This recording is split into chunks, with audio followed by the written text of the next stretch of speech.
da Moneyfit. Oi, André, tudo bem? Tudo bem? Pronto para o nosso quinto dia? Exatamente, o quarto dia. Quarto dia. Quinta-feira, quarto dia do programa. Exatamente. Hoje vamos falar sobre aposentadoria. É isso aí. Agora, André, existe um momento certo para começar a pensar em aposentadoria?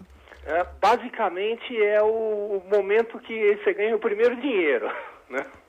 O primeiro dinheiro que entrou, ele já tem que entrar, ele já tem que começar a compor a aposentadoria. Eu fiquei pensando muito nesse tema de ontem para hoje, né?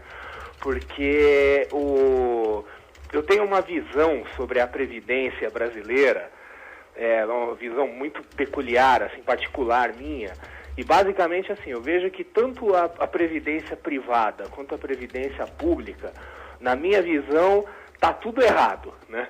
Quer dizer, a maioria das pessoas que está planejando a sua aposentadoria, elas vão ter que, de certa forma, replanejar, porque muitas coisas estão sendo feitas baseadas em premissas que talvez não sejam realistas no longo prazo. Como assim? Hoje, quando você faz um cálculo de aposentadoria, você considera principalmente dois fatores. Quer dizer, um fator de natureza atuarial, que é a expectativa de vida, e um fator de natureza financeira, que é a taxa de juros. Então, vamos, por exemplo, ver pelo lado atuarial, né? Expectativa de vida, crescendo cada vez mais.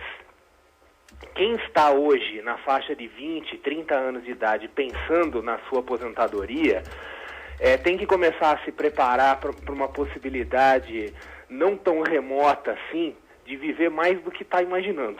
Pois é. Né?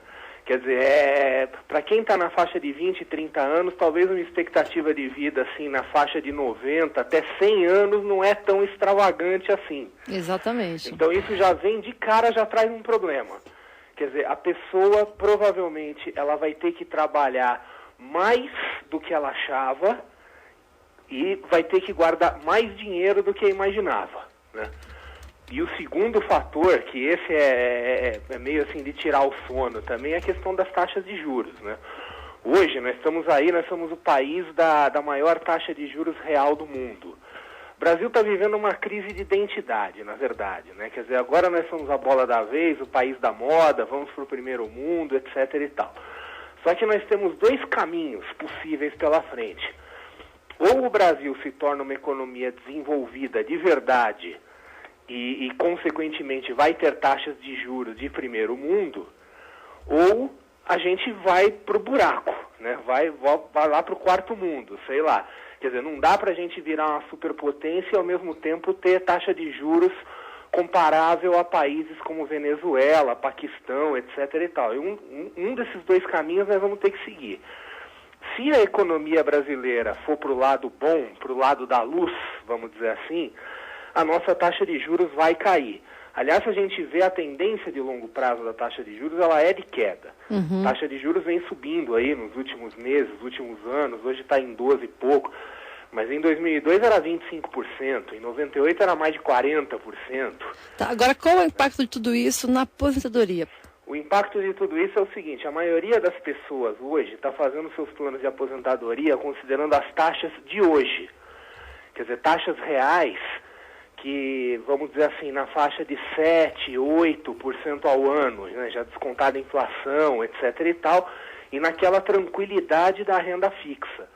Quando você vai para fora do Brasil, você vai Estados Unidos, Europa, Japão, as pessoas já começam a planejar sua aposentadoria com outra mentalidade.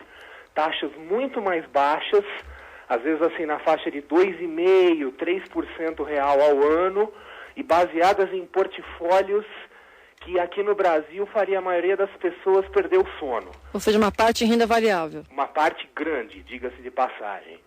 Então é o seguinte, se a economia brasileira continuar num caminho virtuoso de crescimento, cada vez mais nós vamos ter que nos acostumar com essa realidade. Então, assim, as pessoas que... Eu seria capaz de arriscar que a maioria das pessoas que está planejando a sua aposentadoria hoje precisa replanejar e vai descobrir que precisa de mais dinheiro do que imaginava para manter o padrão de vida na aposentadoria e eventualmente vai ter que trabalhar por mais tempo. Agora, eu recebi uma pergunta aqui, que é a pergunta que a gente mais recebe quando o assunto é aposentadoria, que é o seguinte: Qual a diferença principal entre o VGBL, que é o Plano de Previdência Privada Vida Gerador de Benefício Livre, e o PGBL, que é o Plano Gerador de Benefício Livre? E aí eu já vou engatar uma segunda pergunta, que é a seguinte: hoje em dia já existem, o mercado já oferece nesses planos, alguns planos que uma parte é em renda variável, não é isso? Sim. Só então, para matar a primeira parte, a diferença é fiscal, tá? Quer dizer, o VGBL, ele permite um diferimento fiscal que o outro não permite. Agora, com relação à carteira, tanto no PGBL quanto no VGBL, tem os fundos que são de renda fixa ou com renda variável. Quer dizer, sem desenquadrar da categoria PGBL ou VGBL. Quer dizer, tem o VGBL com renda variável. Algo que vai ficar cada vez mais comum, né? Principalmente dentro desse cenário aí que a gente viu. Eu lembro que na crise de 2008, algumas pessoas, alguns amigos chegaram para mim e falaram: André, eu tenho um PGBL, um VGBL, e uma parte está em renda variável, o que eu faço? Eu troco, eu saio? Quer dizer, só isso já apavorou as pessoas, né? Mas aí que tá. Quando a pessoa está fazendo um negócio desse, está entrando num fundo de previdência, ela está com uma perspectiva de longo prazo. Nós estamos falando uma coisa, sei lá, para daqui 10, 20, 30 anos. Então, assim, essas oscilações, ainda que sejam oscilações meio grandes, são fatos da vida, né? Quer dizer, se a gente pega, por exemplo, um gráfico de longo prazo de qualquer bolsa de valores do mundo, né? Esse período que o Brasil viveu, assim, de 2003 a 2008, aproximadamente, na bolsa de valores, a nossa bolsa quase que subiu em linha reta. Isso não é normal, não é a regra. Quer dizer, foi um período muito curto, né? O normal é ter solavancos no meio do caminho e no longo prazo ter algum ganho. Então, assim, é a realidade. Quer dizer, nós passamos por um período incomum, as pessoas ainda estão com essa memória, né? Dizem que a gente tem memória curta. É verdade, né? De 2003 para 2008 não é muito tempo. Se a gente vê, por exemplo, como a Bolsa Brasileira se comportou na década de 70, é de assustar mesmo, né? Mas aí que tá, tem que pensar no longo prazo. 20, 30 anos, né? E começar a pensar logo, né? Porque é o que você falou, acho que o fundamental quando o assunto é aposentadoria é comece já, né? Exatamente. E assim, em países de primeiro mundo, isso é importante ter em mente, até porque a gente corre o risco de virar em algum momento, né? 20, 30 anos é muito tempo.